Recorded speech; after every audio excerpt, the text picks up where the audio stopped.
63편 다윗의 시. 다윗이 유다 광야에 있을 때. 하나님, 주님은 나의 하나님. 보고 또 보아도 보고 싶은 분.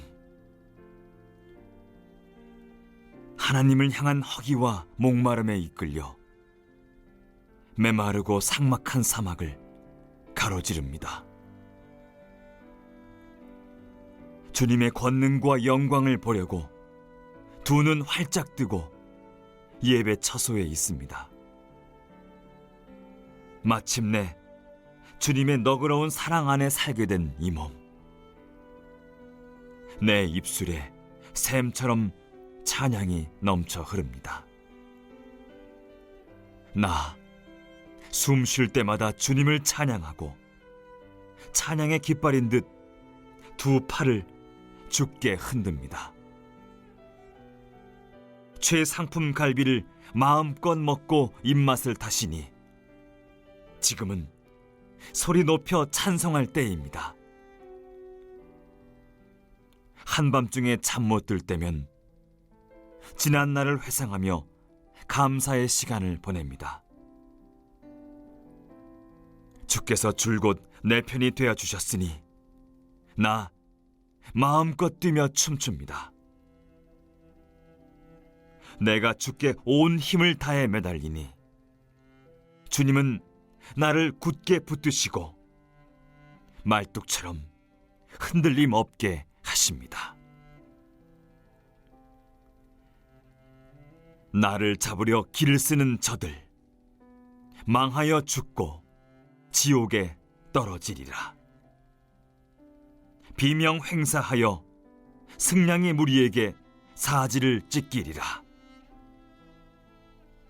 그러나 왕은 하나님 안에서 기뻐하고 그의 진실한 벗들은 그 기쁨 전파할 것이요 야비한 뒷공론 일삼는 자들은 영원히 입에 재갈을 물리리라.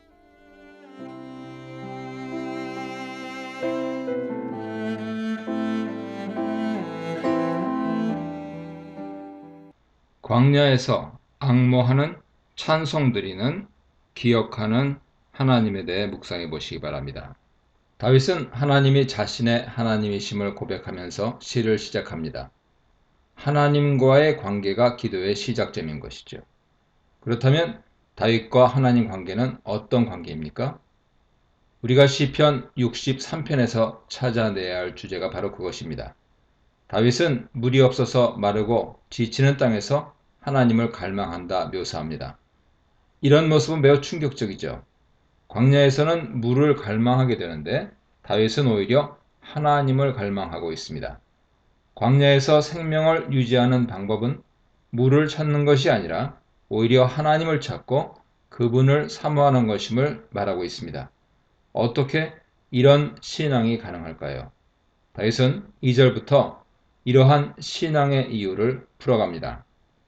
다윗은 자신의 과거 신앙을 회상합니다. 비록 지금은 광야에서 원수에게 쫓기고 있으나 과거에 자신과 함께 하셨던 주님이 지금도 자신과 함께 하심을 믿고 기대하는 것이죠. 다윗이 회상하는 과거의 모습이란 하나님의 영광과 권능을 보기 위해 성소에서 하나님을 바라보았던 모습입니다. 즉 예루살렘에서 제사를 통해 하나님께 예배드리던 모습인 것이죠. 이렇게 과거에 하나님께 제사로 예배드리던 모습을 회상하면서 다윗은 매우 중요한 한 단어를 떠올립니다. 바로 하나님의 헤세드, 인자하심입니다. 인자하심은 사무엘하 7장 8절 이하에 나오는 다윗 언약의 결론부 단어입니다. 개역개정에는 은총으로 번역되어 있는데 원어는 헤세드, 인자입니다. 다윗 언약에서 인자하심은 다윗 언약의 영원함을 가리키죠.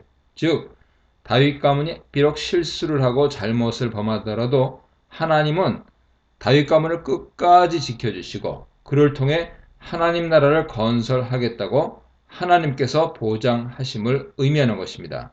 그러므로 다윗에게 인자하심은 생명보다 더 소중합니다. 왜냐하면 하나님의 인자하심이 다윗의 생명을 보장해 주기 때문이죠. 지금 다윗은 원수에게 쫓겨서 광야에 와 있지만 하나님의 인자하심은 다윗을 그 어려움에서 건져주시고 다윗을 통해서 하나님의 일들을 이루어가게 하실 것입니다. 다윗은 지금 그 약속을 주신 하나님을 간절히 사모하면서 그분의 도우심을 간구하고 있는 것입니다. 4절은 다윗이 평생에 하나님을 송축하고 주님의 이름으로 인해 하나님을 찬양할 것임을 말합니다. 인자하신 하나님이 자신을 구원해 주실 것이므로 그의 생이 다할 때까지 하나님을 찬양해야 할 이유가 분명한 것이죠. 5절로 8절에서 다윗은 자신이 하나님을 찾고 기대하며 찬양해야 할 이유를 좀 더 자세하게 설명해 나갑니다. 5절 상반절에서 다윗은 하나님으로 인해 자신이 기름진 것을 먹게 될 것임을 말합니다. 기름진 것이란 하나님께서 주시는 축복을 상징하지요. 하나님은 다윗을 만족해 하시는 분입니다. 기름진 것과 만족의 주제는 지금 다윗이 처해 있는 광야 이미지와 선명한 대조를 이룹니다. 지금은 광야에 있으나 하나님은 다윗에게 만족을 주실 것입니다.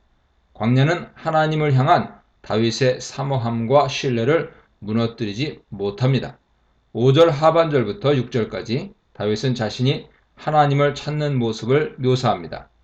5절 하반절은 다윗이 기쁜 소리로 주님을 찬양함을 말하고 6절에서는 밤의 침상에서 주님을 기억하고 밤이 새도록 주님의 말씀을 묵상하는 모습을 그립니다. 7절은 다윗이 하나님 날개 아래에서 기뻐 소리 높여 외치는 모습을 묘사하죠. 그렇게 기뻐하는 이유는 7절 상반절에 기록된 것처럼 하나님께서 자신의 도움이 되셨음을 알기 때문입니다. 지금 비록 광야라는 위험한 지경에 처해 있지만 하나님께서 자신을 구원하실 것임을 알기에 기뻐한다는 것입니다. 5절로 7절에서 다윗이 기뻐하면서 찬양하는 모습은 광야라는 주제와 전혀 어울리지 않습니다. 다윗은 광야에 있지만 광야에 매여 있거나 광야로 인해 낙담하지 않고 오히려 그곳에서 하나님을 간절히 찾고 사모하면서 그 하나님을 신뢰함으로 기뻐하고 있는 것이죠. 8절은 이러한 다윗의 모습을 하나님을 가까이 따르는 것으로 서술하면서 그렇게 하나님을 가까이 하는 다윗을 하나님의 오른손이 붙들어 주신다고 표현합니다. 광야에서 즐거워하면서 고난 가운데서 신뢰하는 믿음의 사람 다윗을 향해 하나님은 응답하시고 역사를 일으켜 주심을 명확하게 말하고 있는 것이죠. 이어지는 9절로 10절은 다윗을 죽이려는 원수들에게 하나님께서 어떻게 반응하시는지 보여줍니다.